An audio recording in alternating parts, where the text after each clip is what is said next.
Welcome to our podcast, Interior Cosmos Exterior, where we explore the profound relationship between consciousness and cosmos. I'm David, and today we're diving into a fascinating collection of poetry that bridges modern physics, ancient philosophy, and spiritual traditions. Hello, everyone. I'm Sarah. This collection really struck me with its beautiful vision of how our individual consciousness might be a reflection of the larger cosmos. David, what stood out to you most from these poems? What captivated me was the central premise that we're not separate from the universe, but intimately connected to it. There's this beautiful line that says, La coscienza individuale non è separata del cosmo, ma ne è riflesso, sintesi, vibrazione, essentially stating that our individual consciousness is not separate from the cosmos, but its reflection, synthesis, and vibration. I love that perspective. It reminds me of how modern physics has begun to echo what spiritual traditions have taught for millennia. The collection uses quantum concepts like particle entanglement as metaphors for our interconnectedness, doesn't it? Exactly. There's this fascinating poem that declares particelle infinitesimali strabordano del remoto inconscio del tempo. Infinitesimal particles overflow from the remote unconscious of time. The poet merges quantum physics with consciousness in a way that makes both more profound. And that mirrors ancient traditions like Vedanta or Taoism that speak of the microcosm reflecting the macrocosm. I was particularly moved by the lines about how microcosmo è il suo conflitto, seppur minuto ed insignificante, riflesso è del macrocosmo infinito. The microcosm and its conflict, though minute and insignificant, reflects the infinite macrocosm. It's a powerful reminder that our inner struggles mirror cosmic processes. What did you think about how the collection treats the concept of void or emptiness? That was fascinating. Rather than portraying emptiness as something negative, the collection presents it as fertile ground for possibilities.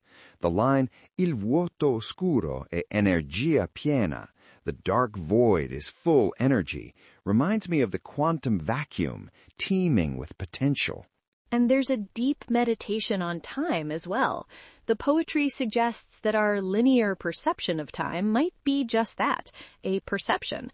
When it states, il tempo è idea di esistenza, siamo fluttuazioni quantistiche, it's positioning us as quantum fluctuations within a much larger cosmic framework.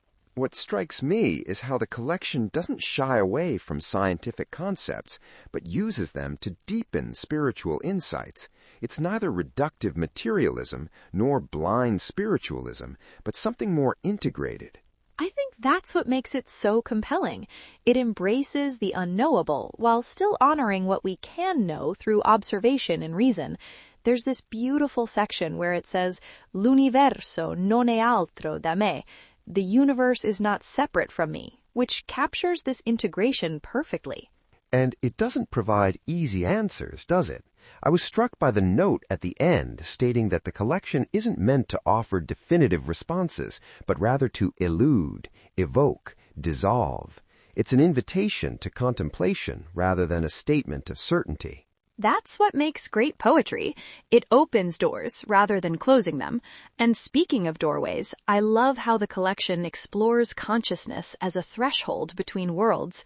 When it says, ogni componimento è una soglia di senso, un varco dove la parola cerca di farsi visione, it's suggesting that each poem is a threshold of meaning, a gateway where words try to become vision. That's beautiful. It reminds us that language itself can be transformative, not just descriptive, but actually creating bridges between our interior landscape and the exterior cosmos. As we wrap up our exploration, I'm reminded of the poem that states, Io divento cosmo ignoto, silenzio, vuoto. Io divento spazio, luce, infinito, intelligibile. It captures this merging of self and universe that lies at the heart of this collection. And perhaps that's the invitation to our listeners as well, to recognize that the boundaries between our consciousness and the wider universe might be more permeable than we typically assume, to see ourselves not as separate from the cosmos, but as expressions of it. Thank you, David, for this enlightening conversation. And thank you to our listeners for joining us on this contemplative journey through interior cosmos, exterior. Until next time, may you find moments to contemplate the cosmos within and without. Thank you, David, and thank you all for listening. We hope this conversation has opened new doorways of perception for you.